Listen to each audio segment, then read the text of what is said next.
Hello, how are you all? Today we're going to talk about the story problem structure. Many students are confused with the word problem, and it should not be that way, especially because if they understand structure of each problem, it will be easier for them to create equation and derive to the answer, especially if they can follow the story and create semantic equation, and after that they can do calculational equation that will help them solve the problem. So let's see what I created for you. Just to give me a second. Okay, I'm going to present.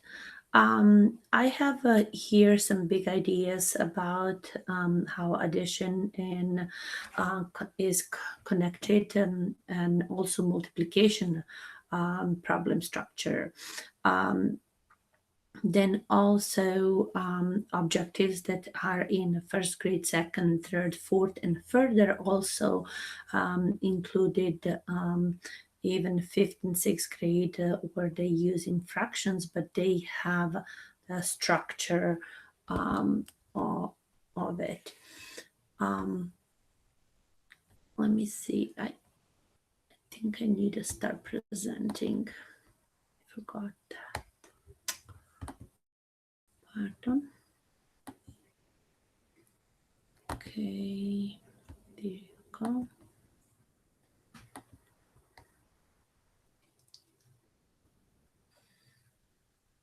Okay.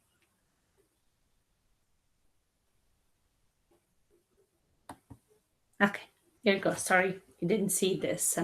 So the big idea is to understand addition and subtraction problem structure, and also multiplication and division story problem structure. In the Common Core standards, you can see that all are into from the first grade, even kindergarten, verbally should use these structures. And then from the first grade, adding to, taking from, putting together, taking apart, and comparing.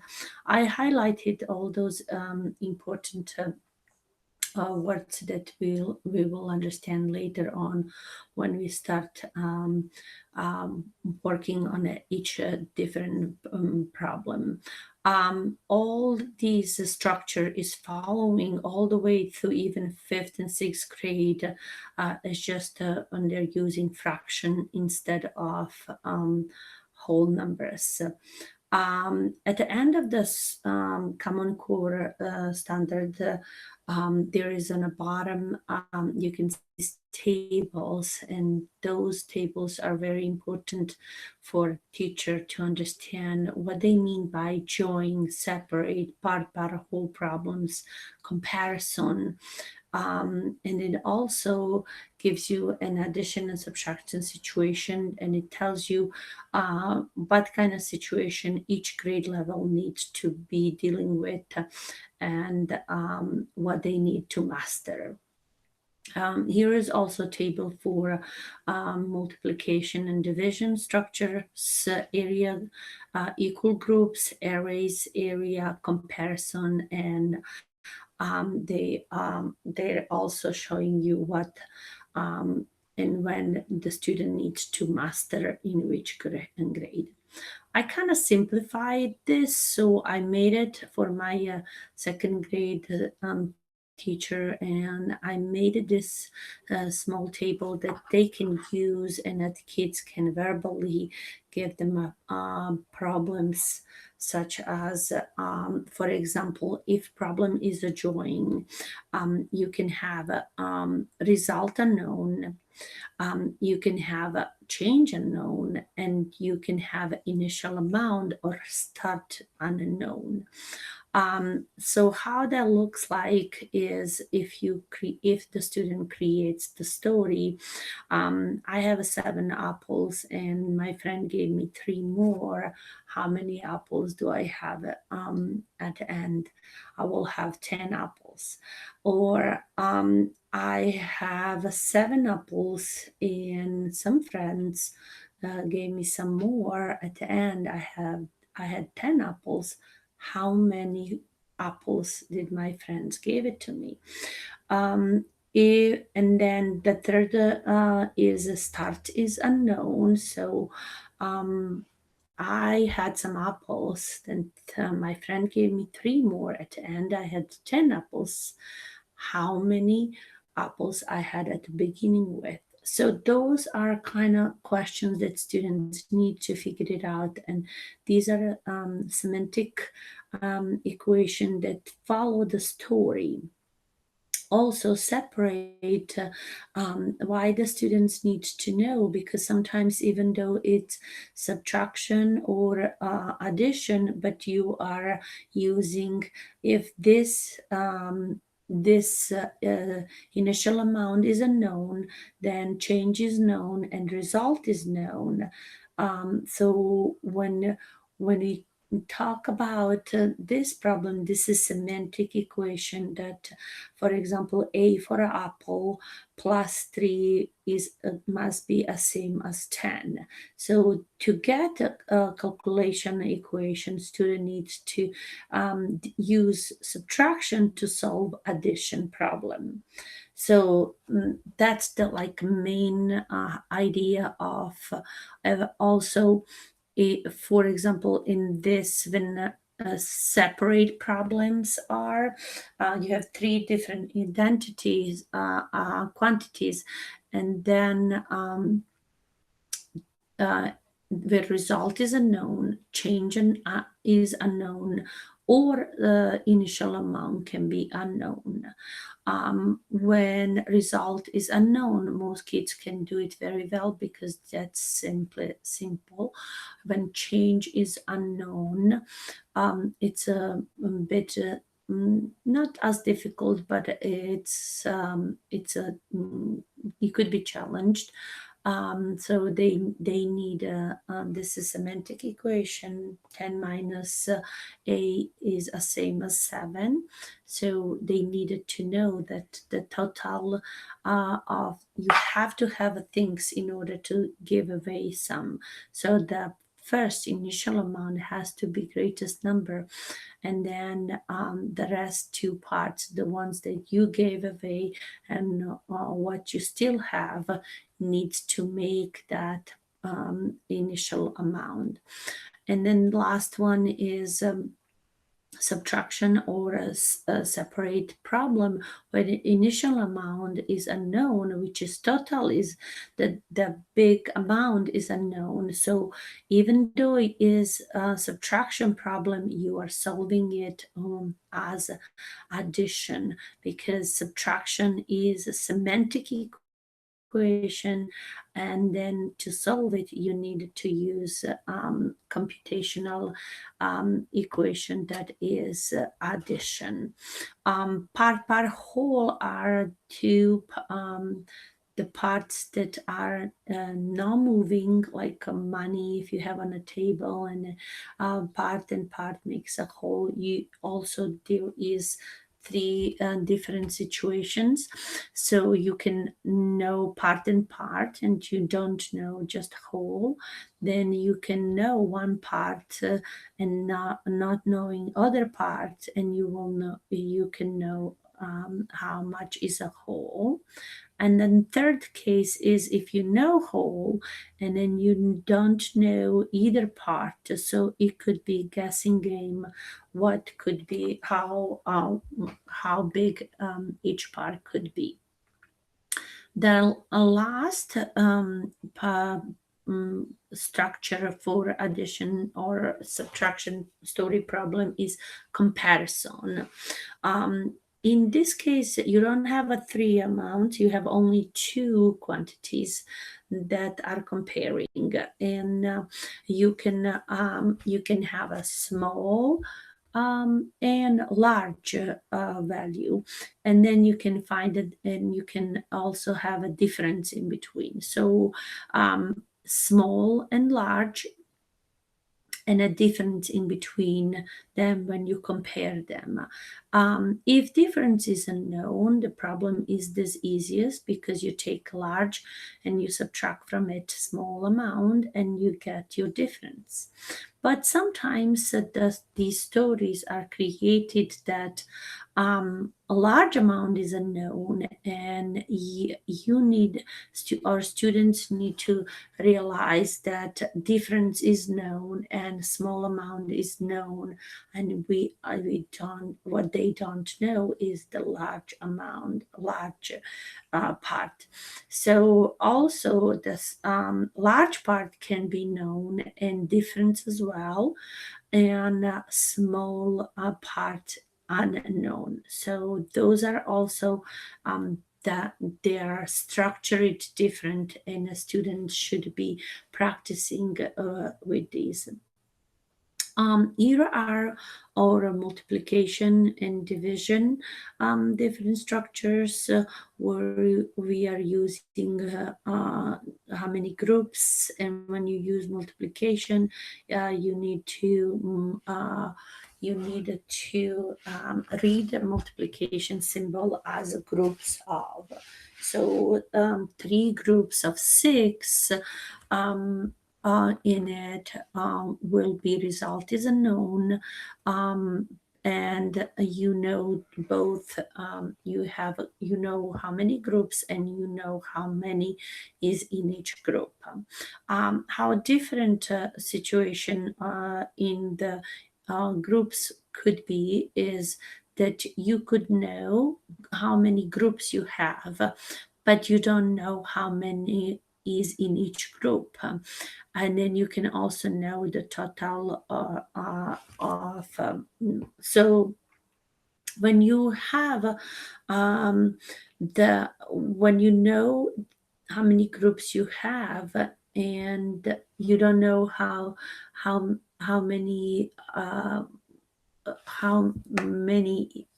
are in each group, that you can equally share. That's called equal sharing. Another way is if you know how many is in each group, but you don't know how many groups do you have. That situation we call measuring off. So you can take the whole or total, and then you can measure off equal groups that you know that are known to figure it out, equal size, sorry. And then you will be finding out how many groups of each size you have. We can early students in the 3rd grade, that they can use array, where they can use different items to make arrays, 3 rows of 6 is same as 6 rows of 3. And also those could be then rows are known, and that how many in each row is unknown, for example. Comparison is a multiple comparison. So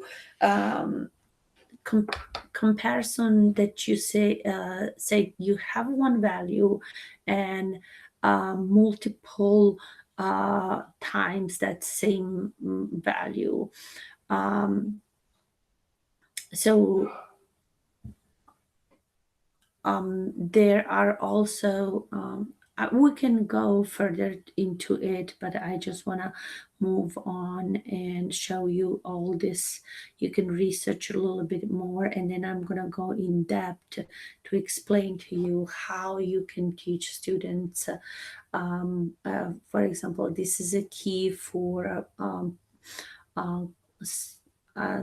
joining problems, separate and drawing problems, all 3 different kinds, separate problems, how you can teach student. and then also part whole.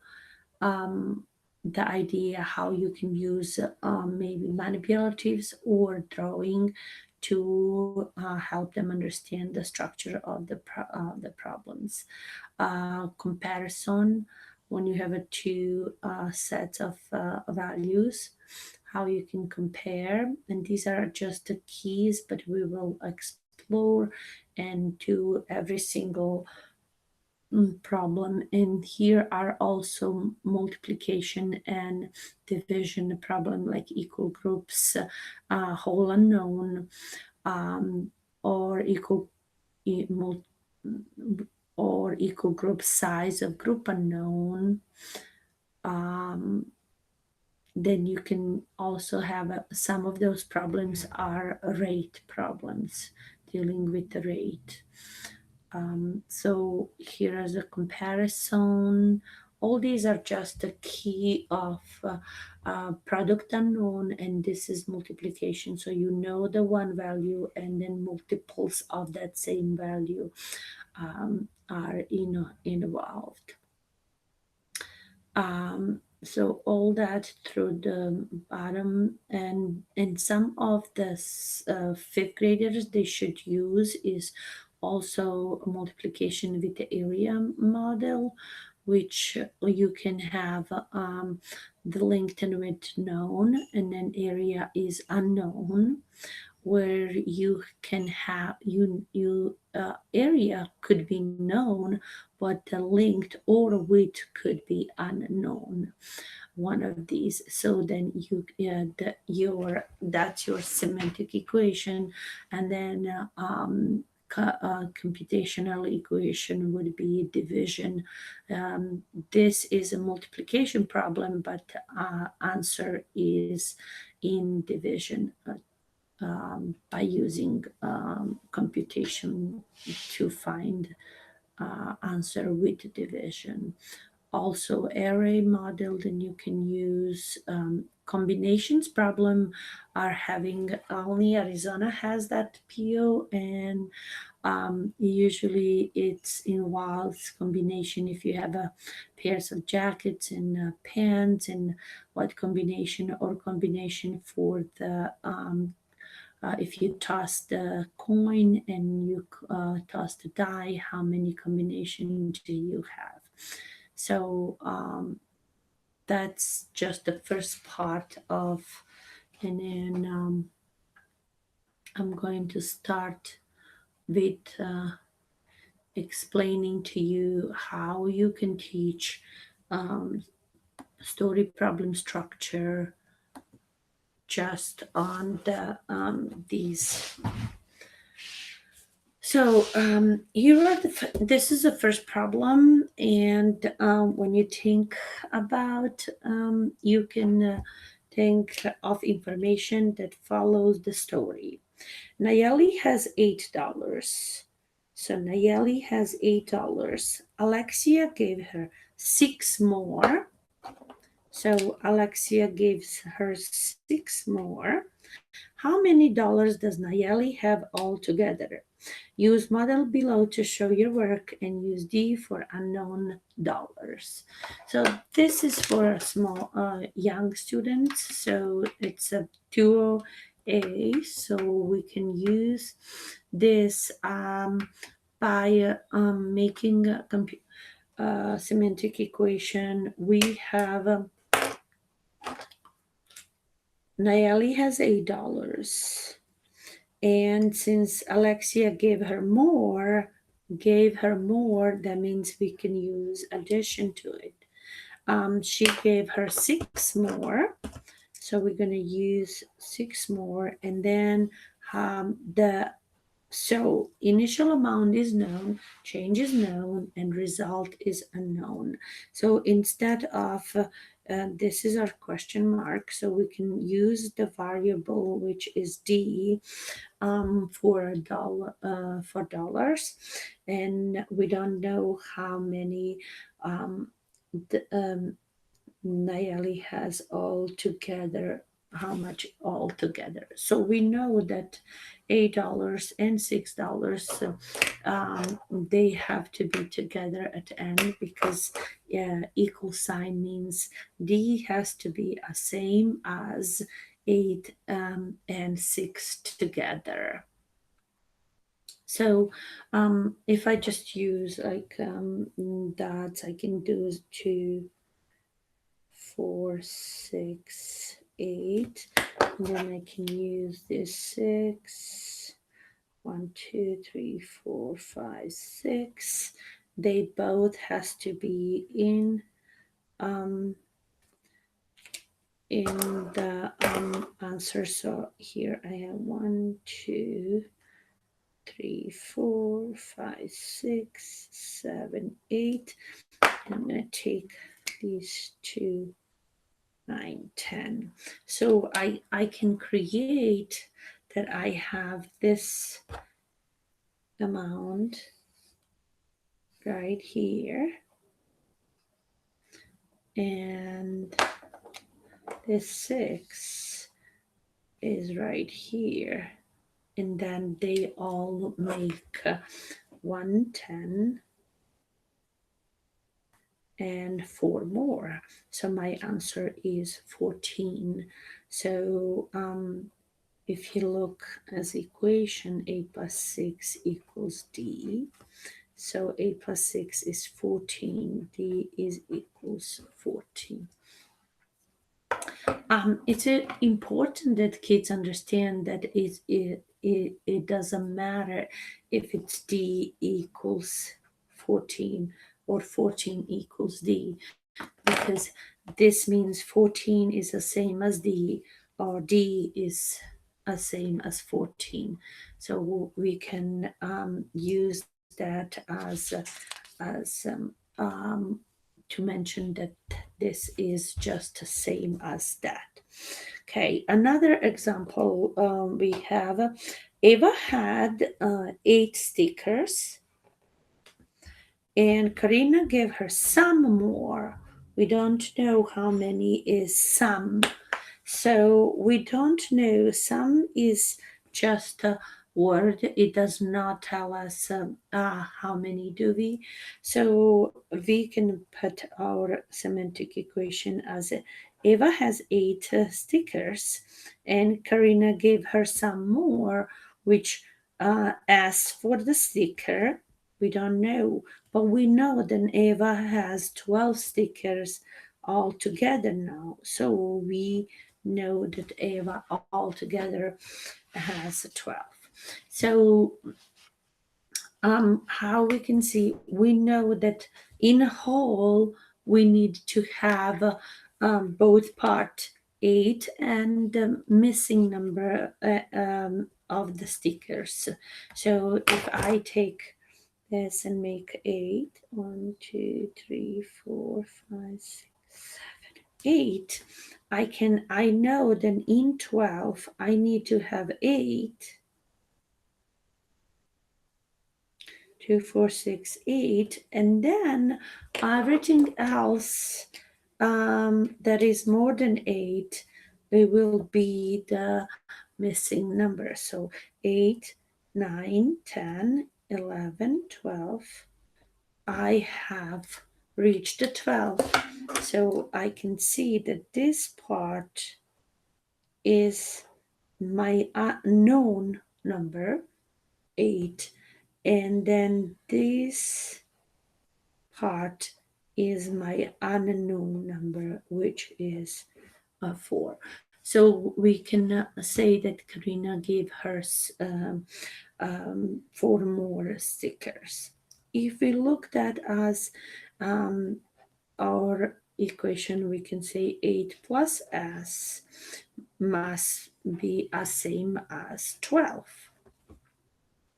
And then because 2 parts will make to 12, in 12 the calculation operation will be minus, because if I take away what I know, I will find what I don't, what I don't know. So S plus 8 must be the same as 12. So in a 12, I have S and 8. If I take what I know, I will get what I am missing, what the value of S is. And 12 minus 8 is equals to 4, so my S is equals to 4. It's important that you teach students to check their answers. So if I plug S into my equation, that should get me correct answer. 8 plus 4 must be the same as 12. So 8 plus 4 is 12. So 12 is equals to 12. And that should be the idea of how you can. So here was result unknown. Here change was unknown. We did not know how many sticker Karina gave it to her, but it followed, the structure follows the story. Eva gave her 8 sticker. Eva had 8 stickers, and Karina gave her some more stickers, and she has 12. So we did not know change. And then we found it by understanding that 2 parts makes the whole, and in a whole we have both parts. One then we know, and one left. What is left is what we don't know. And the third idea is to say Ocean had some video games. Once again, some video games that do not give us the value. So Ocean had some games. G for the games, and that is unknown. Then we can follow that. Dylan gave him 3 more. So Dylan gave him 3 more. So we can add 3 more. And then now Ocean has 12 video games. So in a total, Ocean has 12 video games. So we know that at the end he will have 12 games. So what we don't know is initial amount or start, how much Ocean had at the start. So initial amount is unknown, change is known, and the total or result is known. This is called a drawing problem with initial amount unknown. We can also see that the whole is 12 in these 2 parts. So if I take and make here 12, 1, 2, 3, 4, 5, 6, 7, 8, 9, 10, 11, 12, I can take away what I know, and I know that Dylan gave him 3. So if Dylan gave him these 3, the rest he had it before. So he had 1, 2, 3, 4, 5, 6, 7, 8, 9, 9 games before.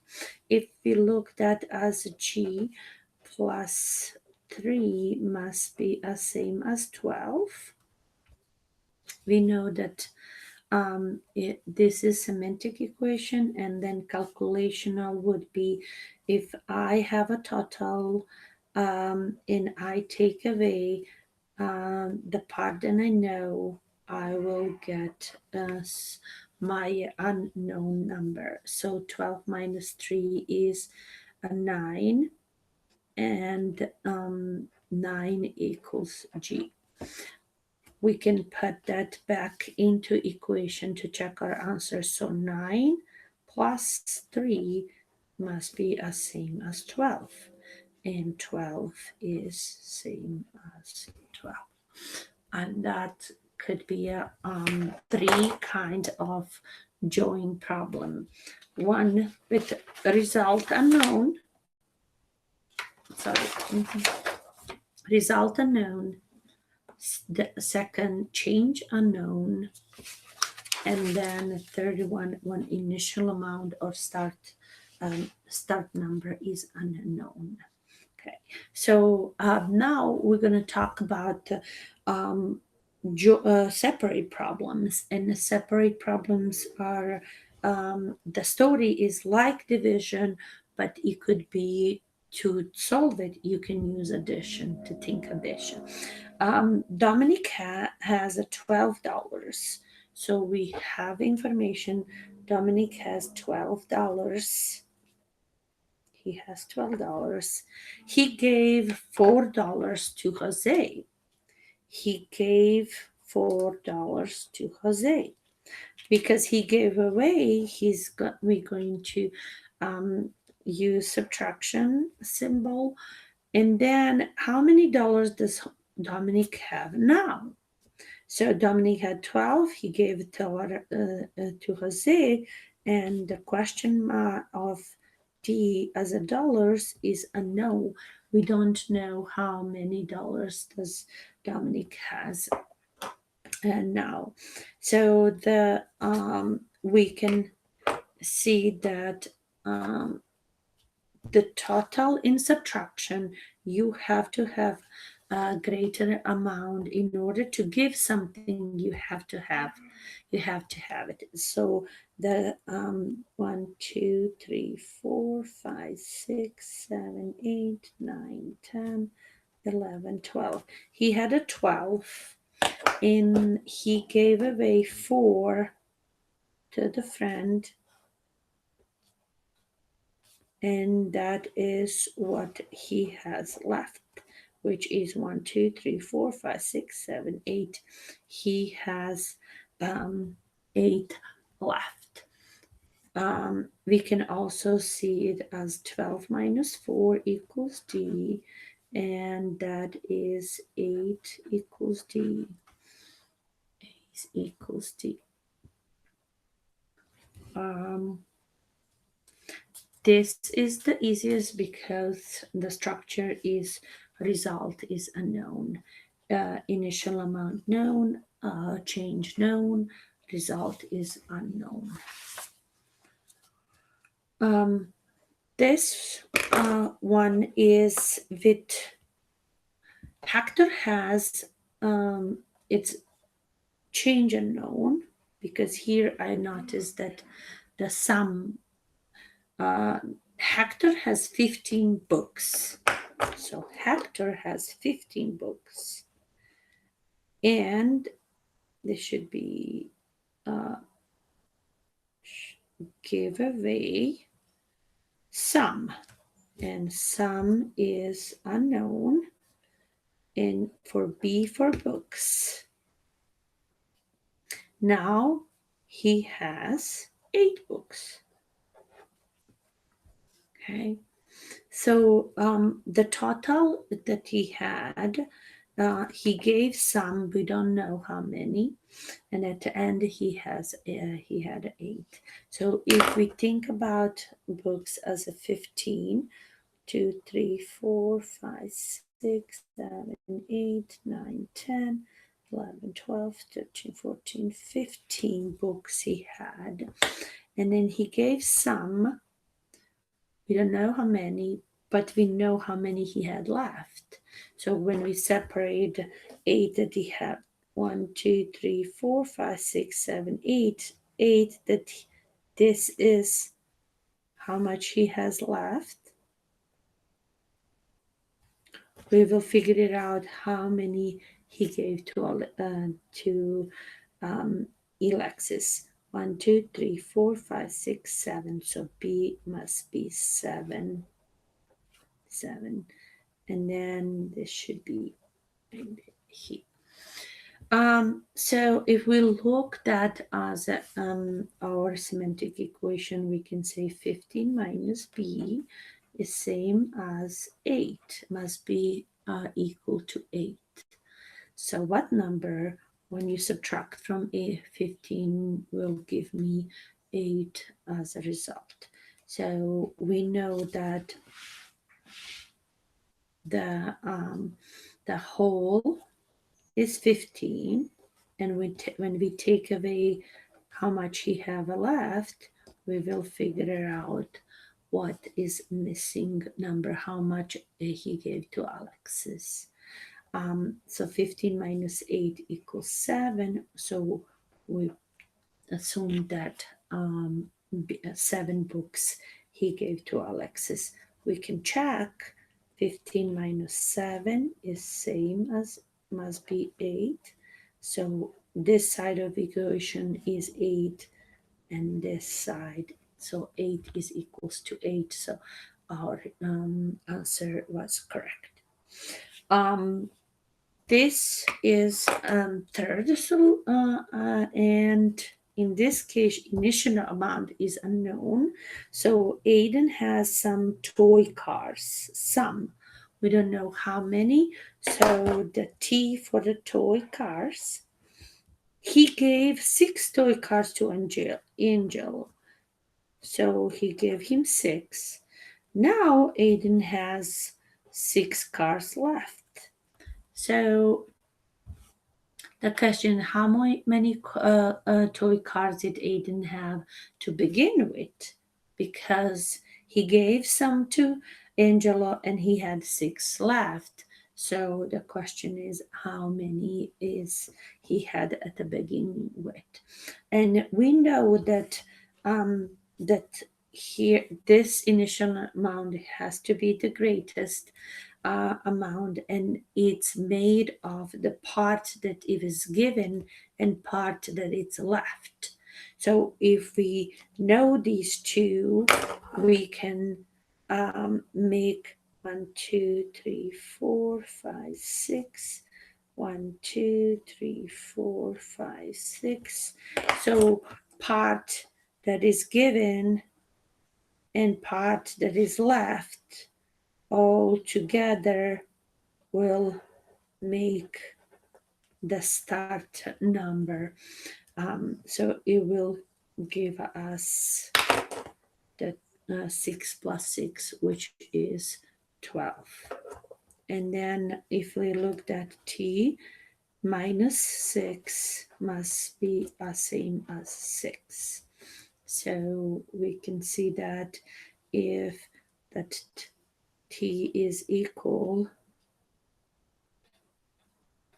6 plus 6, the part and a part to add, so t is equals to 12. And if we put our answer into the equation, then we can say instead of t is 12, our answer 12 minus 6 is the same as must be the same as 6. So 12 minus 6 is 6, and that is equals to 6. So our answer is correct. Aiden had 12 toy cars at the beginning at the beginning before he gave any to Angelo, and then how much he has left. Okay. So now they're talking about problems that are part and part whole. So this kind of question they could do. Kayla has 5 pennies. So Kayla has 5 pennies and 12 nickels. How many coins does she has? So we don't know. C, coins. What is the total? Part and part makes a whole, and then we don't know what whole is. So 5 plus 12 must be equal to C, and C is equals to 17.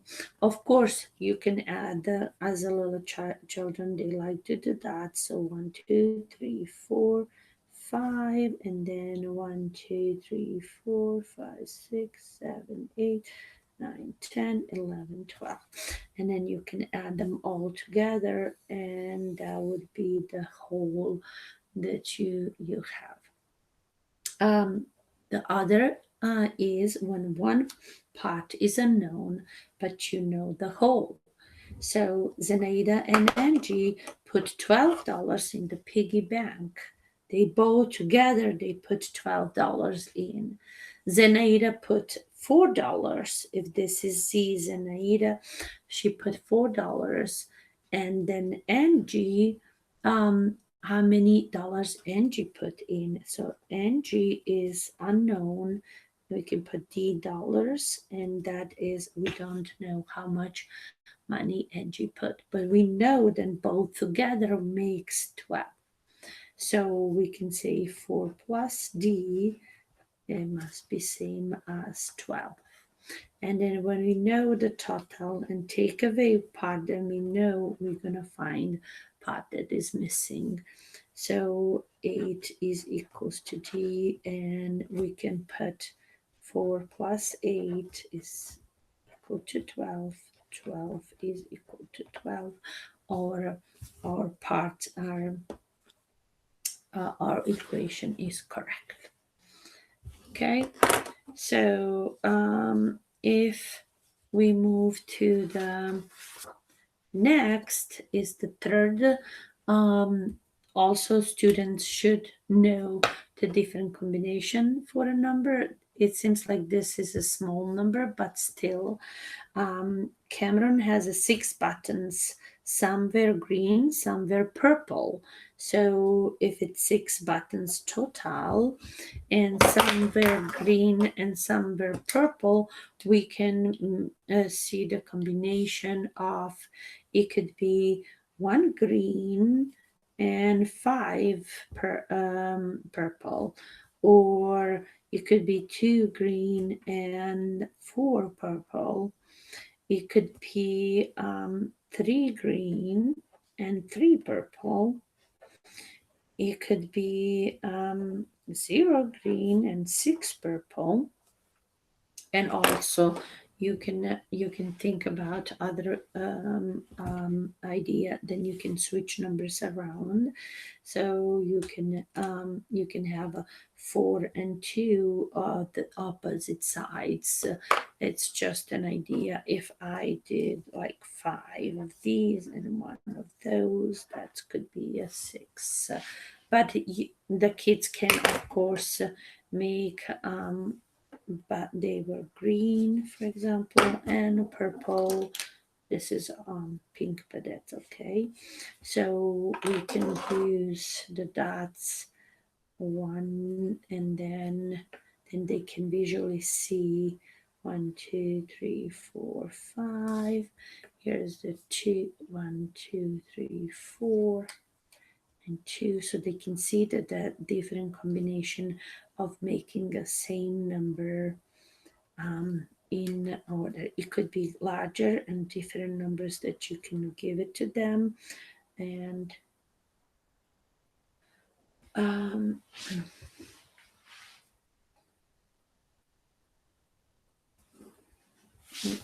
so, and then here's green, 2, 3, 4, 5, just perfect. So they can later on give your equation that 6 is equals 1 plus 5, but it's also 6 is equals 5 plus 1 commutative property. Then you can teach them commutative property. If you switch numbers around, they got the same results in commutative property for addition. This is comparison, and also comparison has 3 different structures. One structure is the large amount is known and small amount is known, but difference is unknown. So in this case, Madison has a 14 macro toys. Okay, and Anna has 8 macro toys. So as now you can see that Madison is larger. She's 14. Let's see, 14. And then Anna is 8.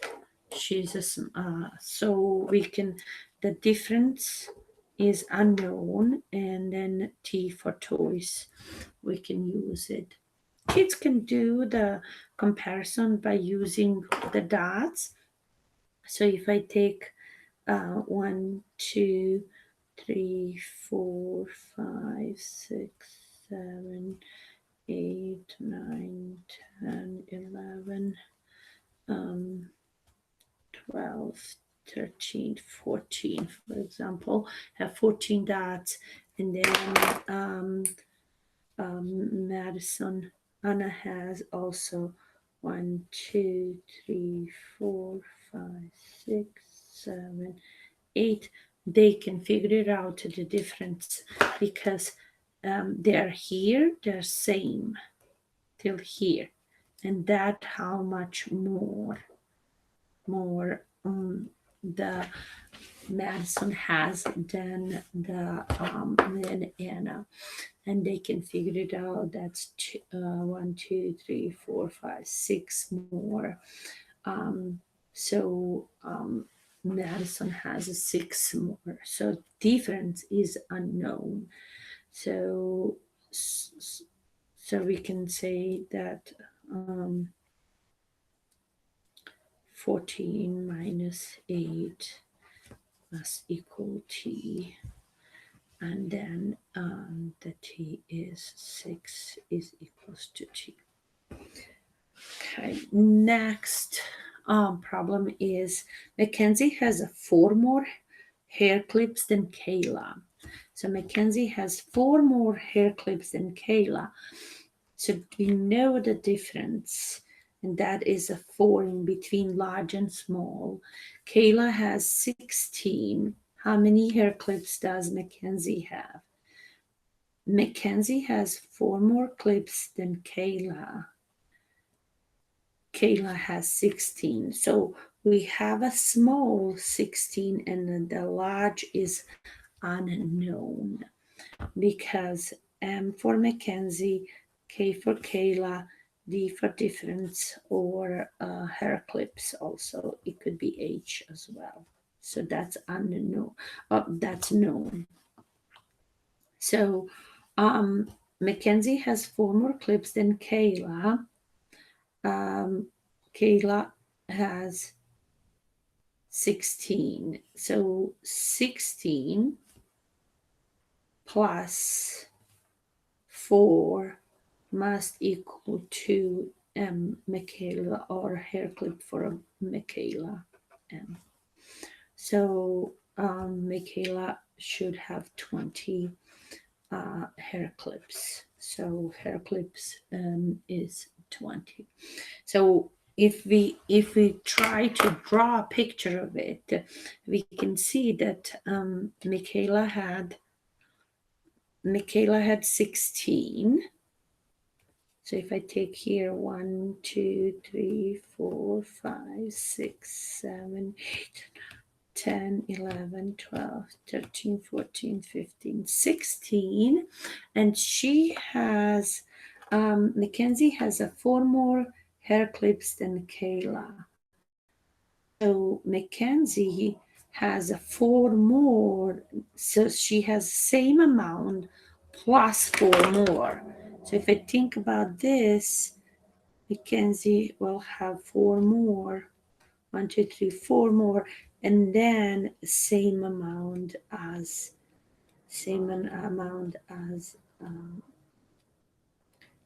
Mackenzie. Okay, if I did that correctly, so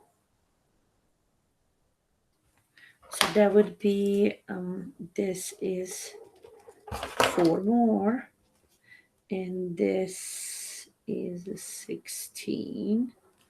So if it's the same, 16 plus 4 will give you how many Mackenzie has.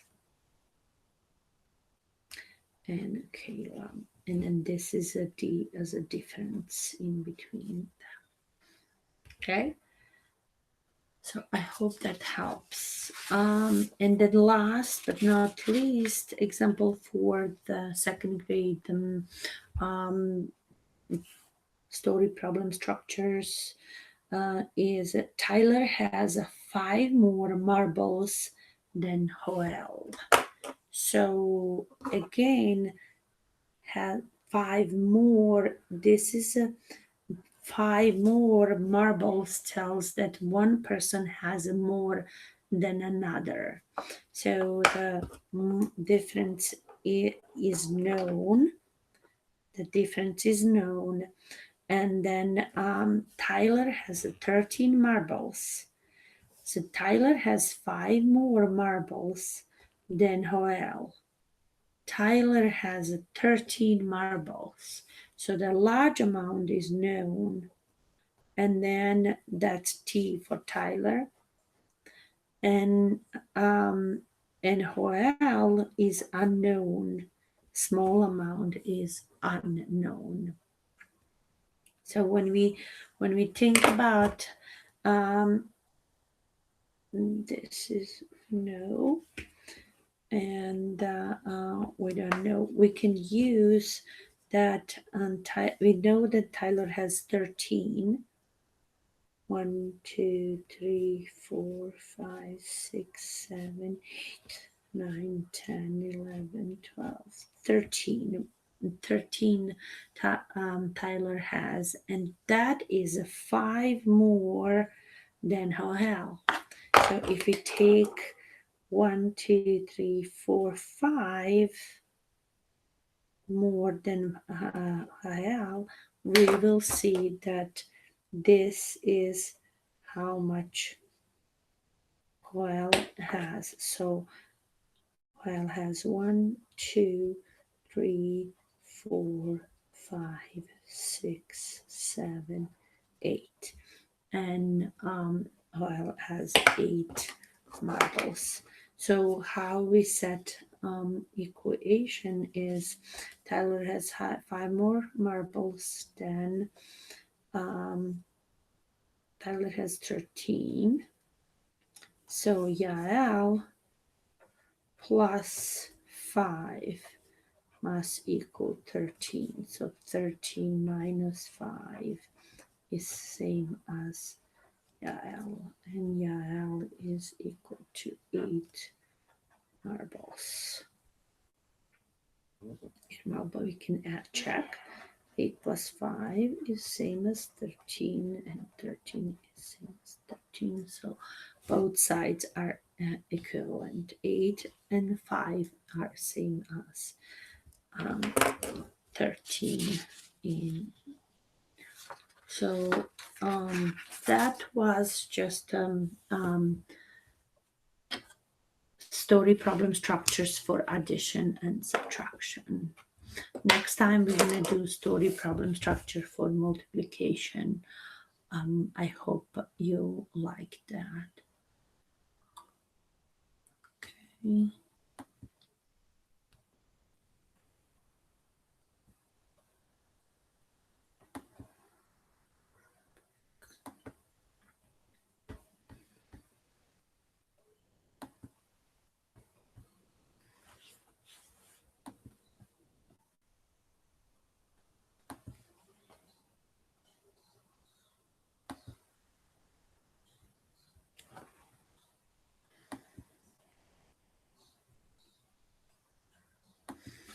So I hope that you like this.